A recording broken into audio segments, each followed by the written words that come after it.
E quando eu tive também em coma, né, devido ao raio, eu fiquei 4 meses em coma, na hora que me falaram que eu ia ter que ir embora, eu vi ele conversando, ele falou com a outra pessoa, né, devia ser outro anjo, ele falou dessa forma: leva ele para o Salão Celestial de Touro. Então eu sei hoje que o caminho que eu percorri é esse corredor, e o motivo de eu ter percorrido, dele ter me mandado pelo Salão Celestial de Touro. E quando você anda esses salões, imagine um rodapé, e você não é 1% do rodapé, só para você ver como que é grandioso esses salões, tá? Eu lembro que eu andava, e para mim até ver esses seres, eles eram muito, muito maiores do que eu, e eu tinha que andar, eu era uma formiga, vamos falar, para ter uma noção. Eu andava do tamanho do rodapé, eu não era nem o rodapé do salão. O rodapé do salão para mim era monstruoso, tá?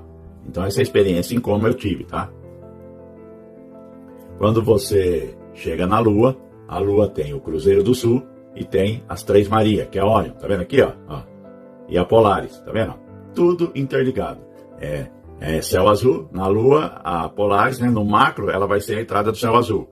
E aqui, a constelação de Órion é céu vermelho, quando você coloca os dois salões juntos, tá? E eles têm as duas entradas, né? Eles têm tanto céu vermelho e céu azul. Céu vermelho e céu azul. E aqui tá a Polaris, e você tem aqui a constelação de Cisne, tá? Aqui também tem a constelação de Touro, tem tudo aqui. A Lua tem tudo, tá? O principal, a estrutura principal tá marcada na Lua. Você vê que é tudo interligado. Por isso que a Lua é a fiel testemunha do Pai. Não tem como negar isso, tá? Não deixa homem algum roubar essa verdade. Outra dúvida que tiveram foi sobre os 200 anjos de Enoque que desceram sobre Monte Hermon. E não é que eles desceram e foram para o inferno, eles só desceram sobre o monte. E embaixo do monte tem o inferno, só isso. Eles não foram lá no inferno, tá? Eles não têm essa permissão, eles não conseguem ir lá. Durante o vídeo você vai saber o porquê. Eu vou explicar hoje o firmamento, né, o modelo completo.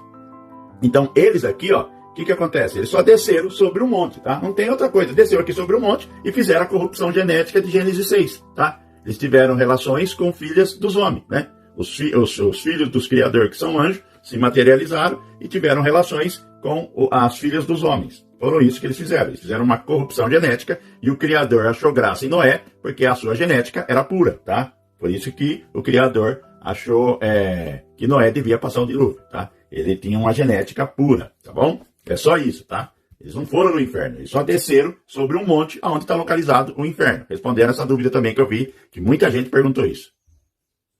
6 meses antes do Messias ir para o sacrifício do madeiro, ele estava beirando o Monte Hermon, né? Lá no Monte Hermon, o inferno fica embaixo. Tanto é que lá você tem essas entradas, tá vendo? Você tinha lá templo, eles falam Deus Pan, né? Que é tudo demônio, tá? Então tem muito templo lá no Monte Hermon que cultua esses demônios, né? Que na época cultuava. Então aqui é as portas do inferno.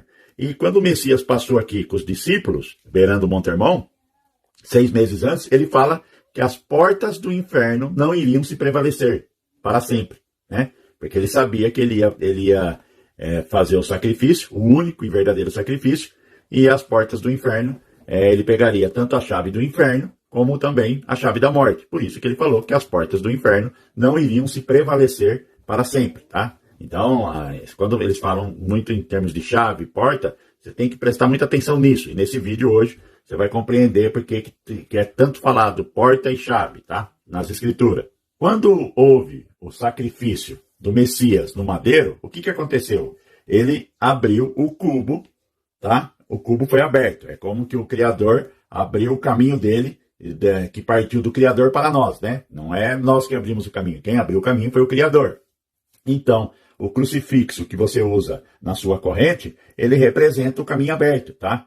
Porque estava tudo fechado. Então eu vou te explicar o que representa a abertura do cubo. Que as pessoas falam assim, o Messias abriu o cubo, mas ninguém sabe o que é isso.